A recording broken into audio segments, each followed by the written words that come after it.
The Maze Runner opens with Thomas waking up in a metal box and being taken to Glade. He couldn't remember anything, not even his own name.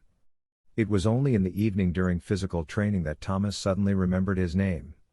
After finding out, Thomas knew that Glade was ruled by two people, Abley and Newt, who were responsible for peace and order. Glade is surrounded by 4 thick walls and is nearly 2,000 meters high, covered with ivy and can change position every day. Abley and Chuck have revealed to Chuck that they are actually living in a giant maze. And here there are 3 principles.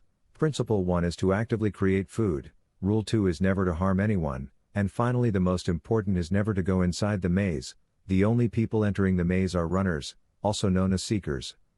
They have the task of going inside the maze to research, decipher and find the exit of the maze, then will have to return quickly in the afternoon before the maze gate closes completely. No one has ever come out of the maze alive the next morning if he didn't make it back in time the previous evening. The reason was that at night inside the maze contained very strange and deadly creatures known as Greaves. Greaves is described as an amorphous monster of metal and flesh. The next day, while in the woods, Thomas is suddenly attacked by Ben and he screams that it's all Thomas' fault, causing Thomas to panic and run back to everyone for help. It turns out that when he entered the maze Ben was poisoned and caused him to be transformed. They have no choice but to push Ben into the maze to ensure everyone's safety. After Ben died, Abley became Minnow's teammate to explore the maze the next day. However, the group began to worry when they did not return by the time the gate was about to close. And then Minnow appeared, struggling to pull the injured Abley, but the gate quickly closed and no one attempted to run to help. At this moment, Thomas defied the rules and rushed into the maze to save Minnow. Abley was also when the gate closed. That night they had to stay in the maze and for the first time they witnessed the monsters with their own eyes. However, Minnow and Thomas survived to bring Albie back and kill a Greaves. A day later, suddenly the metal elevator was opened and a girl was brought to Glacé with a note that said, "She is the last. That means no more children will be sent here." Before that, the girl called Thomas's name and fainted. Thomas felt as if Teresa had a connection to her, so Thomas had a determined thought to return to the maze to find out. Minnow led a group with him to the monster that was killed last night and found inside it a sensor with the words W.C.K.D. At this point, the girl who had just been brought woke up and introduced herself as Teresa. During the conversation Thomas learned that Teresa had 2 tubes of medicine with her and that they used 1 tube to save Abley. The next day, Minnow and Thomas returned to the maze to find answers, bring in more sensors, and reach an unfamiliar area. There they found a portal that could only be opened by sensors and led to a passage that was likely the exit. However, before they could find out more, the whole place collapsed, forcing them to flee. When they returned to Glade they decided to leave this place, but in the evening there was an event that made everyone panic. That was the gates did not close as usual, so the Greaves flooded in and attacked everyone. Then Abley was attacked and lost his life, which made everyone suspect Thomas and locked him up. That made Thomas curious to find out the truth and he injected himself with the remaining vial of serum and regained his memory. It turned out that Thomas and Teresa had worked for W.C.K.D. before. Thomas had brought everyone here under the direction of the leaders, but because of too much guilt, he volunteered to join the Glade. After knowing everything, Galley decided to make Thomas leave Glade, but Thomas is not alone when there are many people determined to follow Thomas including Teresa, Minnow, Newt, Chuck and a few more. All together entered the maze and found the exit. After fighting several Greaves, they discovered a dilapidated room and a videotape of Dr. Ava Page, a SAT director who is responsible for bringing the young men into the maze. It is revealed that the world has been destroyed by a mysterious plague with no cure and that they are the ones being tested to find a cure. Suddenly a bunch of soldiers attacked the lab and Dr. Ava took his own life. While not knowing what to do, Galley suddenly appeared to prevent anyone from hiding. After a struggle, Chuck was shot by Galley and Galley was also defeated by Minnow. At that moment, a group of fully equipped people stepped in to save them. But it's all Dr. Ava's plan and she's in a safe place, announcing that Phase 2 of the trial has officially begun. To continue the impressive first part, the second part Maze Runner, The Scorch Trials has continued to be released to the audience and did not disappoint the audience when the drama of the story was pushed to the climax. Opening with a piece about Thomas' past being revealed, Thomas is recruited by Ava Page and the army from the W.C.K.D. organization and countless other children. Minno's call suddenly wakes Thomas. They were pulled out of the helicopter when they were rescued earlier.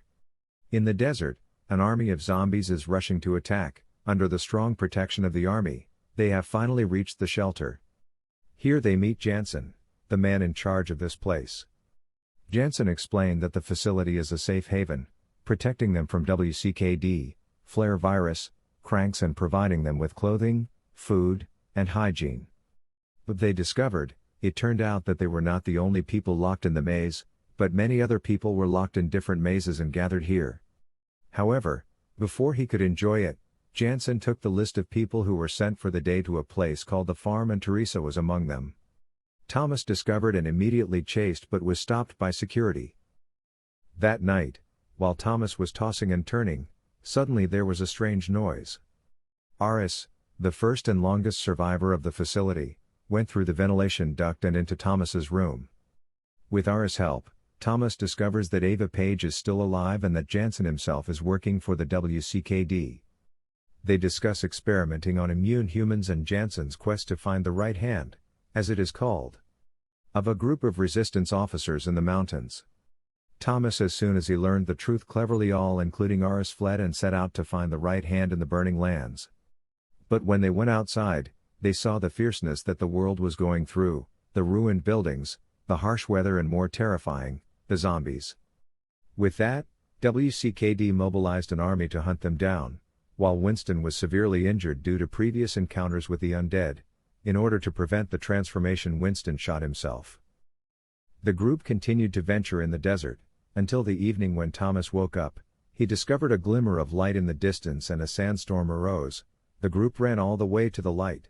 Minno was suddenly hit by lightning, but luckily Minno still survived. When they step inside, which is full of cranks in chains, they meet Brenda and Jorge, who lead a group of fever waves and use cranks as guard dogs. The group explained that they were looking for the right hand, and after talking for a while, Jorge and Brenda finally decided to go with the group to find the mysterious resistance army. Meanwhile, a spy in this base informed Jansen and the base was attacked by W.C.K.D. When the army attacked, Jorge blew up the whole base. Thomas and Brenda were separated from the crew when Jorge escaped with the other members. Thomas and Brenda were lucky to escape from the cranks, but unfortunately Brenda was injured by a cranks. After the group gathered, they went to the mountains together to find the right-hand army, where they were raided by the snipers of this organization, and it happened to be old friends shared the maze with Aris. Thomas's group was brought into the right-hand's base and joined by leader Vince. However, Brenda's condition becomes more serious and Vince wants to kill Brenda, but is stopped by Mary Cooper, a former scientist of the W.C.K.D. She reveals that Thomas used to be a spy for the Resistance and before being taken away entering the labyrinth provided a lot of information to the Resistance. After Brenda was injected with a drug, Brenda's body was quickly stabilized. Mary explained that this is an enzyme and the only way to get it is to transplant it from someone who is resistant to the virus. That night, while discussing the next plan, Thomas discovered that Teresa had betrayed the group. Teresa had secretly contacted the W.C.K.D. to come and attack the base. The Resistance faction fought strong, the entire base was heavily damaged, many people were kidnapped for experimentation, including Minno. Mary was shot dead by Jansen and Teresa later also chose to join the side of W.C.K.D. The next morning, Thomas and the survivors decided to go to the W.C.K.D. base to rescue their loved ones. And that is the development of the second part of Maze Runner, the Scorch Trials. Following the success of the previous two parts, the third part is also the last in the Maze Runner series. Thomas's group and the right-hand faction planned to raid the train carrying the children they were going to test. They discover that Minno and the Glader friends captured by W.C.K.D. are not on that train. After the plan failed, Vince advised Thomas to give up and find a safe place to live, but Thomas disagreed and decided to break into and head to Last City, the main base of operations of W.C.K.D. Thomas, Newt and Frypan set out together. On the journey the group was attacked by cranks. In an emergency they were saved by Jorge and Brenda, then joined the group. Meanwhile, W.C.K.D. is continuing to conduct tests on Minno to find a cure. Teresa, after joining W.C.K.D., Also shows herself to be an effective assistant of Ava and helps Ava in all her work to find a new direction for research. Outside the city, people are protesting to be allowed into the city. When the W.C.K.D. opened fire in search of Thomas, they were captured by a masked man and taken to a hideout. But it was none other than Gally, who was said to have died in Part 1. Gally takes them to see Lawrence, a leader of a group floating on the side of the wall. Gally leads Thomas and Newt into the city and discovers Teresa, and they need Teresa to easily break into the W.C.K.D. However, because of Teresa's earlier betrayal, not everyone chooses to trust Teresa. To make matters worse, Newt told Thomas that he was infected, didn't have much time left, and had to save Minnow. They successfully kidnap Teresa and break into the building towards the migrants' location. Gally takes care of the immune children and stays behind to find a flare-slowing serum and give it to Brenda. Thomas, Newt and Teresa go looking for Minnow. After successfully rescuing Minnow, Teresa realized that Thomas' blood could cure flare. Brenda and the kids manage to escape W.C.K.D. with Frypan's help. Meanwhile, Lawrence rallies the rebels, sacrificing himself to allow allies and the infected to storm the city. Meanwhile, unable to get out in time as planned, Newt became ill and attacked Thomas. When he regained consciousness, Newt begged Thomas to kill him, but Thomas couldn't. Newt eventually stabbed himself. Thomas makes his way back to W.C.K.D. and confronts Ava. However, Ava is killed by Jansen, who is infected with flare. Jansen knocked Thomas out and dragged him to a laboratory where Teresa was. Jansen went crazy without caring about anything, which led to Teresa turning her back on Jansen. After a battle, Jansen is killed by cranks. Thomas and Teresa escape to the rooftop. W.C.K.D. collapsed and Teresa sacrificed herself to give Thomas a chance to escape onto the plane. The group reunites with the rest of the migrants on the right hand, escaping to a safe haven where the remaining population can live safely. There, Thomas discovered that the pendant Newt had given him had a note in it. Newt tells Thomas to take care of everyone and thanks Thomas for being Newt's friend. While standing on the beach and looking out at the sea, Thomas took the potion out of his pocket, which was the same potion of the healing serum from Thomas's blood that Teresa had stuffed into her pocket before she died. So you guys have been with us through all 3 parts of the Maze Runner movie. Although there are still many regrets, the movie ends with a happy ending.